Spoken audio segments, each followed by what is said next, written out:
आज बदलापूरमध्ये मुलींना राहण्यास चालण्यास पण खूप अनसेफ झालेलं आहे।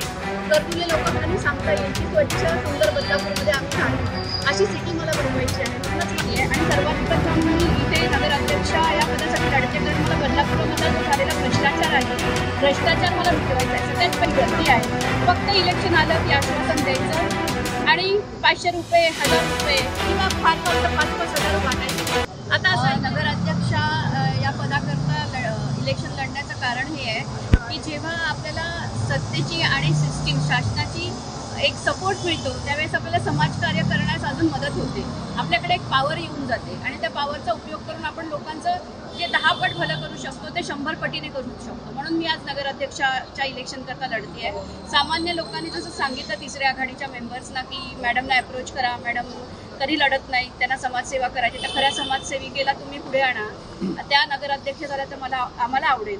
तर म्हणून नगराध्यक्ष पदासाठी मी लढते आहे आणि सर्वात प्रथम मी इथे नगराध्यक्ष या पदासाठी लढते कारण मला बदलापूरमधला जो झालेला भ्रष्टाचार आहे, भ्रष्टाचार मला मिटवायचा आहे। सगळ्यात पहिली गोष्ट तर भ्रष्टाचार आणि जे इल्लीगल गोष्टी चाललेल्या आहेत, का फक्त प्रस्थापित जे लोक आहेत तिकडचे त्यांचा वरदहस्त आहे आणि ठेकेदार सगळं चुकीचं काम। म्हणजे तुम्ही बघा ना, आज आपले रस्ते बरोबर नाही आहे, प्रवाशांची समस्या आहे, लोकल ट्रेनची गर्दी आहे, फक्त इलेक्शन आलं की आश्वासन द्यायचं आणि 500 रुपये 1000 रुपये किंवा फार फार तर 5-5 हजार वाटायचे। आता असं ऐकलंय ते म्हणतात की आम्ही 15,000 वाटू 20,000 वाटू पण त्या बाईला येऊ देणार नाही।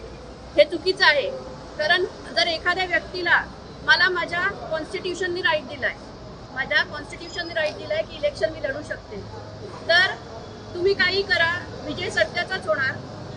पूर्ण बदलापूरच्या जनतेला हे माहिती पडलेलं आहे की खरं कोण आहे खोटं कोण आहे। आज तुमच्याकडे इतकी वर्ष सत्ता आहे, बरोबर, इतकी वर्ष सत्ता असून तरी एवढी समस्या आहेत। आज करप्शन वाढलेलं आहे, क्रिमिनल ऍक्टिव्हिटीज वाढलेल्या आहेत। आज बदलापूरमध्ये मुलींना राहण्यास म्हणजे चालण्यास पण खूप अनसेफ झालेलं आहे।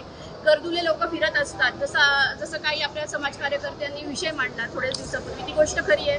गरजुले ड्रग्स ॲडिक्ट सगळेजण फिरत असतात आणि किती अनसेफ सिटी होत चाललेली आहे बदलापूर। तर मला जरा एक सेफ सिटी, एक वेल एज्युकेटेड लोकांची सिटी आणि लोकांना अभिमानाने सांगता येईल की स्वच्छ सुंदर बदलापूरमध्ये आम्ही राहतो, अशी सिटी मला बनवायची आहे। म्हणूनच मला मी सगळ्यांना आवाहन करते की प्लीज मला वोट करा, नक्कीच मी तुमची सगळ्यांची स्वप्न पूर्ण करेन आणि तुम्हाला आश्वासन देते की जर मी या पदावरती बसले तर तुम्ही अभिमानाने सांगेल की हो, अशीच आमची नगराध्यक्ष आम्हाला अपेक्षित होती। थँक्यू।